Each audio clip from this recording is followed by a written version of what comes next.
अभी आप सुन रहे हैं भोजपुरी सिंगर साहिल स्नेही पासवान को। प्रजापति रिकॉर्डिंग स्टूडियो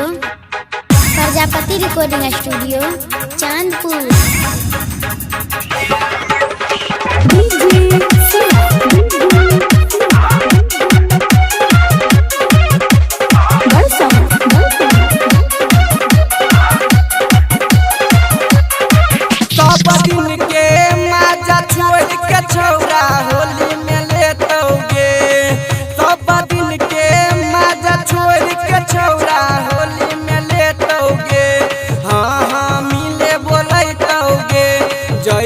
पासवान जी के टोला रंग तोरा लगैतौगे। जैबी पासवान जी के टोला रंग तोरा लगैतौगे। सब दिन के माजा छोड़ के छौरा होली में लेतौगे। सब दिन के माजा छोड़ के छौरा होली में लेतौगे। हाँ हाँ मिले बोलैतौगे। जैबी पासवान जी के टोला रंग तोरा लगैतौगे। जैबी पासवान जी के टोला रंग चोली में लगैतौगे।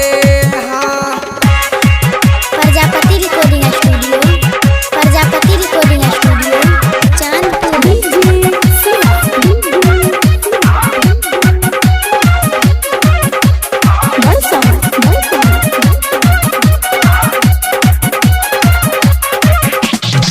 अब की नहीं होली छौरी मिसा तोइगे करे।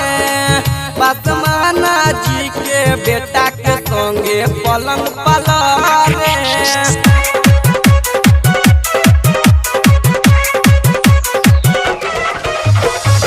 अब की नहीं होली छौरी मिसा तोइगे करे।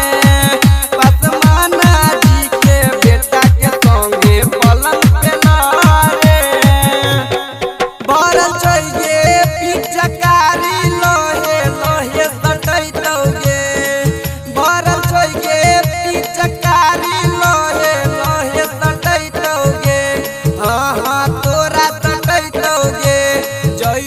पासवान जी के टोला रंग तोरा लगैतौगे। जैबी पासवान जी के टोला रंग चोली में लगैतौगे। छौरी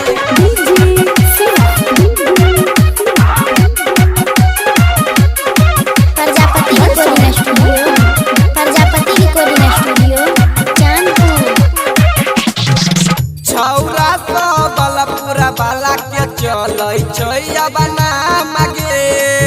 चाहे होली में छौरी होतै बादाना मगे।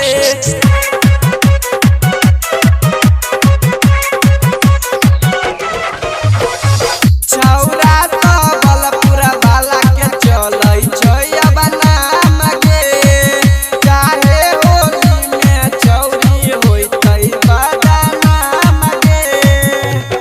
पी के दारू खाई के भांग पूरा मारल घुमैतौगे।